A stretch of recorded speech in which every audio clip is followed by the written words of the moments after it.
Hello, this is Skill of the Week for a monochromatic watercolor painting that the third graders are doing called Color Emotion Monsters. So we have all drawn our monsters, hello third grade, to be the emotion that we want to depict. And remember, we're using one color only. So the one that I was going to do was green, and I want this to be a kind of a greedy monster. So he's got one giant eye, and he's got a lot of fingers, and he's kind of wanting to grab out there. And he's got a couple of double chins and a big belly, so that because he just wants everything. He's greedy, greedy, greedy. So I am going to start with a little paintbrush. Okay, there are a couple of different sizes that you can use, and I'm starting with my little one because I'm going to kind of contain the whole thing.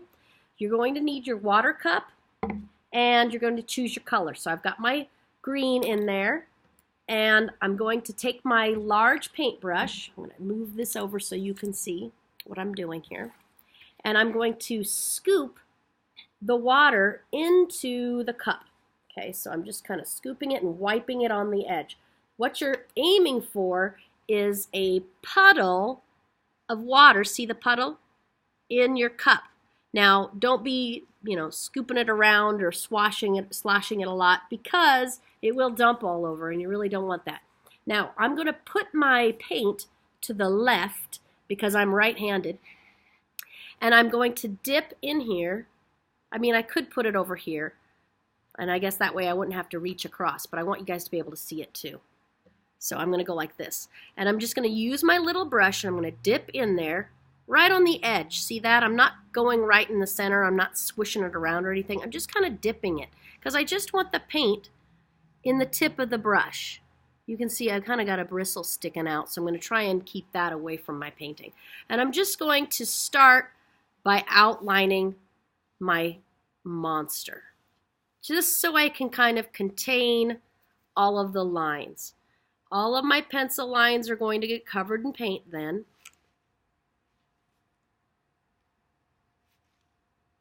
And take your time, make sure you're trying to go on your lines.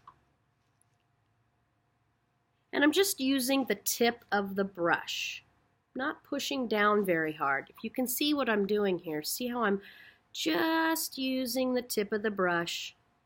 If you push down too hard, you're going to get a really big fat line. And I have to dip in quite a lot just to get enough paint. Okay, now while I have this, I'm going to go ahead and paint his eye pretty dark because it's a detail area and I want to get that painted.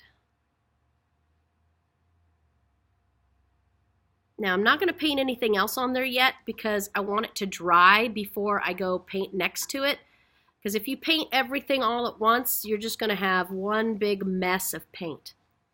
And you got to kind of wait until your paint dries a little bit before you go and paint another area.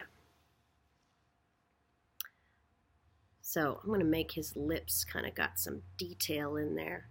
So it's like he's just wanting to get whatever it is you have because he's greedy. And I'm going to put some little details in the horns. You can put whatever details you like. Okay, and then I'm just going to keep painting around my outside edge.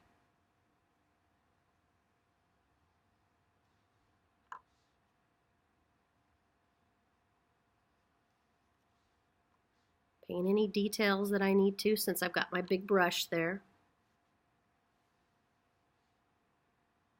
Or my little brush, not my big brush. What am I thinking?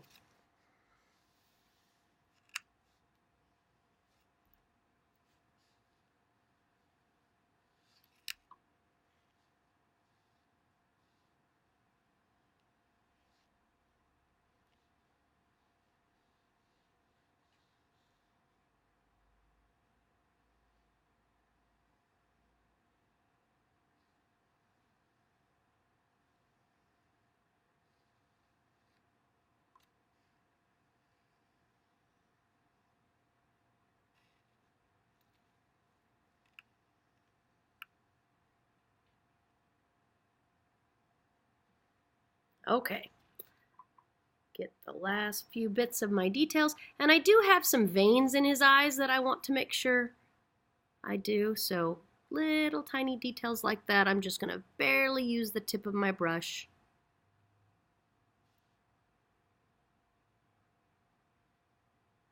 And I'm going to let that dry before I do anything else.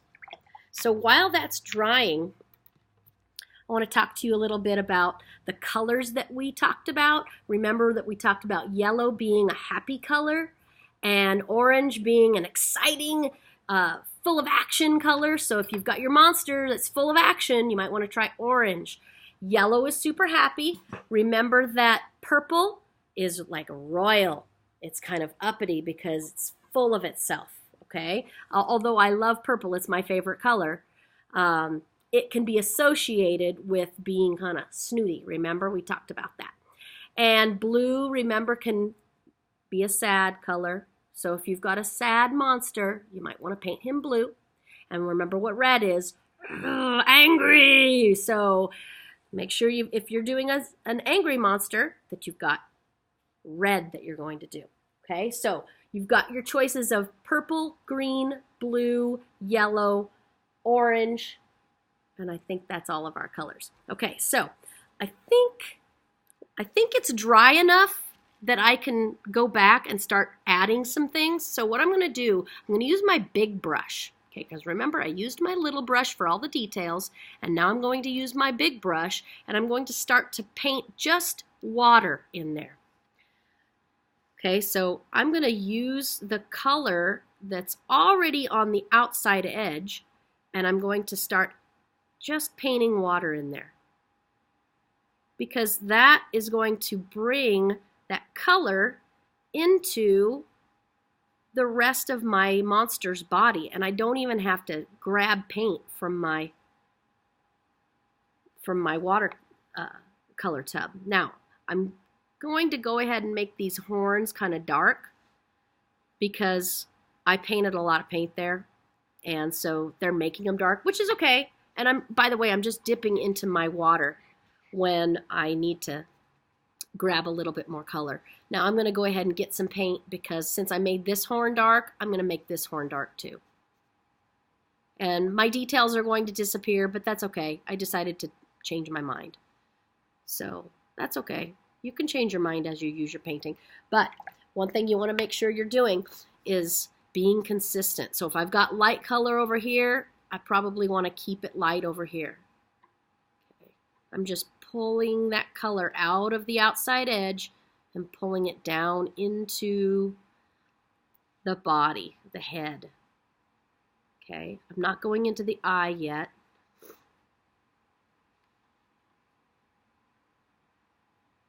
I need to get some more water so I can pull that color. Now you see why I'm making his face light? Because if I make everything dark, then my monster is just going to kind of disappear and he's not going to have any character. I need to make sure that I have some areas that are light and some areas that are dark. That will create interest in my painting.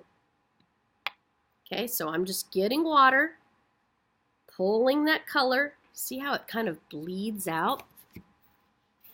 See, it's bleeding out. So now I can pull that color through the rest of my painting. This is kind of how we did our pumpkins a little while ago. Back in the fall. Because we pulled that color along with our water. I'm just dipping in, getting some more water, moving that color throughout my painting. See?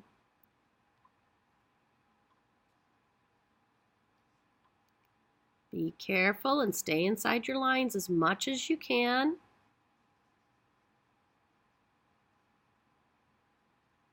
And I'm going to go ahead and paint his hands. And it's okay if the inside's a little darker. They want to be separated from his body.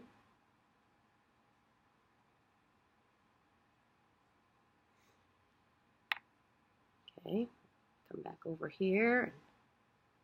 Paint this part of his body.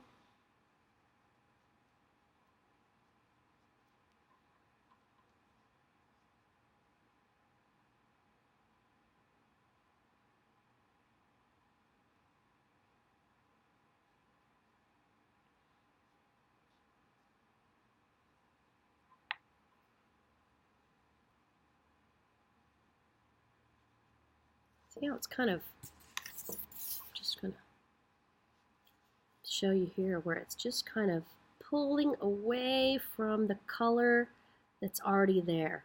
That way I don't have to dip into my paint tin again. I just take what's on the outside edge and I use water to pull it into the area that I want it, see? And then I can do that same thing with his hand. Pulling with the water. See that? Pulling with the water.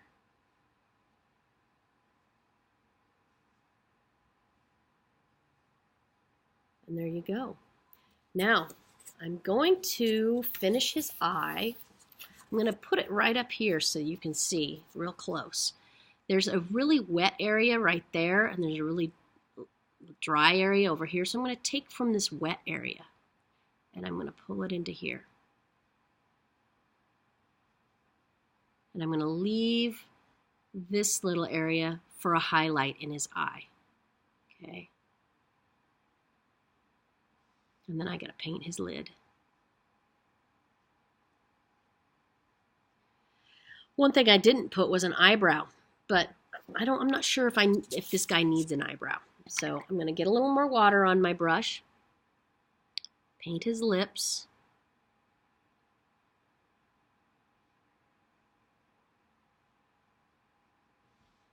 And I might just leave his mouth open and light.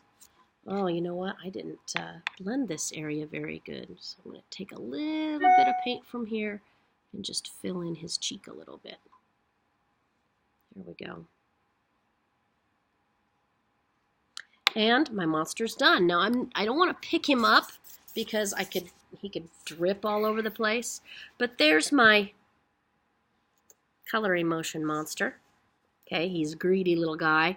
And when you get done, I want you to make sure that you write your name in the bottom left-hand corner, or bottom right-hand corner. And then you need to help your substitute put this on the drying rack, and then we'll take it off the board when it's dry next week. All right, thank you. Bye-bye.